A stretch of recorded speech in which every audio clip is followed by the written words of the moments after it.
Assalamualaikum warahmatullahi wabarakatuh. Alhamdulillah, bersyukur kita kehadrat ilahi kerana dengan rahmat dan limpah kurnianya dapat kita dipertemukan kembali untuk kita bersama-sama menyambung pembelajaran kita dalam subjek sejarah. Okey, pada sesi pembelajaran kita pada kali ini, kita akan memasuki unit yang ke-10 yang bertajuk Tun Perak Bendahara Terbilang, di mana kita akan membincangkan tentang riwayat hidup Tun Perak, jasa dan sumbangan beliau, peranan dan tugas serta kebijaksanaan Tun Perak dalam pelbagai bidang pada zaman Kesultanan Melayu Melaka. Tetapi sebelum itu, mari kita bersama-sama membaca doa sebelum belajar. بسم الله الرحمن الرحيم اللهم افتح علينا حكمتك وانشر علينا من خزائن رحمتك يا أرحم الراحمين آمين يا رب العالمين. Okey, tanpa kita membuang masa lagi, mari kita menyelusuri riwayat hidup Tun Perak. Biodata Tun Perak. Nama diberi adalah Tun Perak. Nama bapanya Bendahara Seri Wak Raja Tun Perpatih Serdang. Beliau mempunyai dua orang adik-beradik, iaitu yang pertama adalah Tun Kudu dan yang kedua adalah Tun Perpatih Putih. Tun Perak juga pernah menyandang beberapa jawatan, di antaranya sebagai Penghulu Kelang, Penghulu Bendahari Melaka dan juga Bendahara Melaka. Okey, ini adalah sedikit sebanyak berkenaan dengan biodata dan juga latar belakang Tun Perak. Seterusnya, mari kita lihat kepada jasa dan sumbangan Tun Perak pada zaman Kesultanan Melayu Melaka. Semasa menjadi penghulu Kelang, beliau telah membawa penduduk Kelang termasuk keluarga tentera ke Melaka untuk melawan tentera Siam. Tindakan ini telah menaikkan semangat juang dalam kalangan para tentera yang sedang berjuang menentang Siam pada ketika itu. Kemudian, beliau telah dilantik oleh Sultan Muzaffar Shah sebagai Bendahara Melaka. Dan disebabkan oleh kebijaksanaan Tun Perak, kemudian beliau telah dianugerahi dengan gelaran Bendahara Paduka Raja. Okay, selain itu juga, beliau telah berkhidmat sebagai bendahara kepada 4 orang sultan. Yang pertama adalah Sultan Muzaffar Shah, yang kedua Sultan Mansur Shah, yang ketiga Sultan Alauddin Riayat Shah, dan yang terakhir sekali adalah Sultan Mahmud Shah, di mana beliau juga turut meninggalkan wasiat kepada Sultan Mahmud Shah supaya menjadi pemerintah yang adil dan saksama. Okey, di sini kita dapat lihat bagaimana bermulanya riwayat hidup Tun Perak menjadi Bendahara Melaka dan jasa dan sumbangan yang telah beliau sumbangkan kepada zaman Kesultanan Melayu Melaka. Okey, seterusnya mari kita lihat pula dengan lebih terperinci berkenaan dengan peranan Tun Perak. Di antaranya yang pertama adalah Tun Perak merupakan ketua pembesar.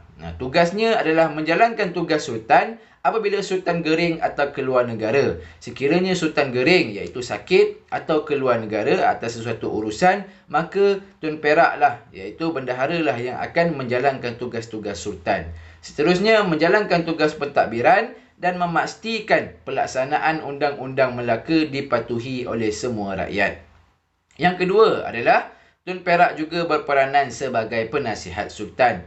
Beliau menasihati Sultan dalam hal ehwal pemerintahan dan juga menasihati Sultan supaya memerintah kerajaan mengikut ajaran Islam. Okey, peranan Tun Perak yang seterusnya adalah sebagai ketua diplomat, di mana Tun Perak menguruskan hubungan diplomatik dengan kerajaan lain seperti China dan juga Siam.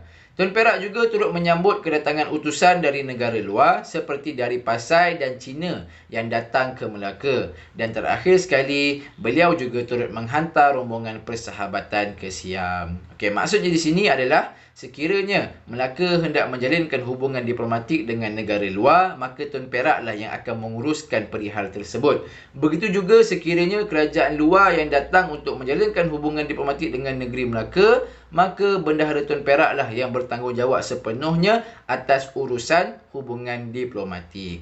Okey, yang seterusnya, yang terakhir, peranan Tun Perak adalah sebagai Panglima Tentera, di mana Tun Perak membantu Sultan Mansur Shah meluaskan empayar Kesultanan Melayu Melaka. Beliau juga telah berjaya mengalahkan Pahang yang pada ketika itu berada di bawah penguasaan Siam.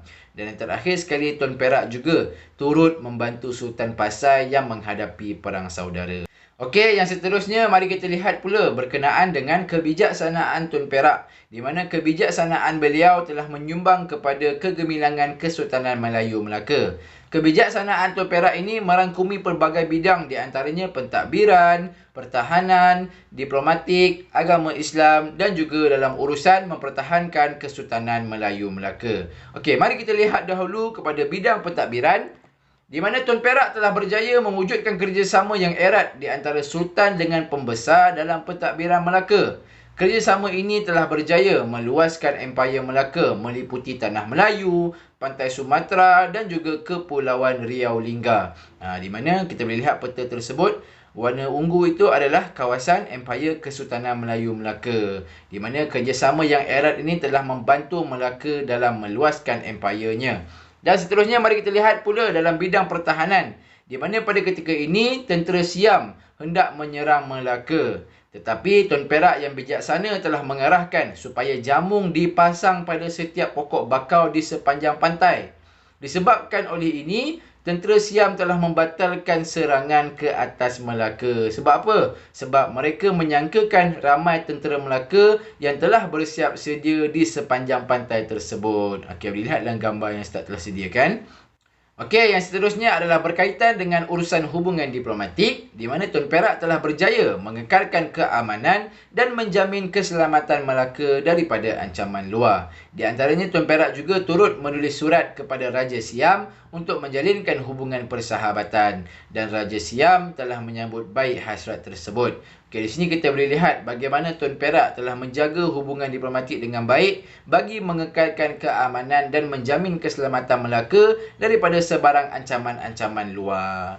Okey, yang berikutnya adalah berkaitan dengan agama Islam, di mana Tun Perak ini merupakan seorang pembesar yang sangat berpegang teguh kepada ajaran Islam, dan Tun Perak juga turut menggalakkan kedatangan ulama ke Melaka dan menasihati Sultan. Di samping itu juga, Tun Perak juga turut menasihati Sultan supaya memerintah kerajaan mengikut ajaran Islam. Okey, ini adalah satu tindakan yang sangat-sangat bagus dan bijak daripada Tun Perak. Bagi kita sebagai orang Islam, kita haruslah berpegang teguh kepada ajaran Islam dalam pelbagai bidang yang kita ceburi, termasuklah dalam menguruskan pemerintahan kerajaan.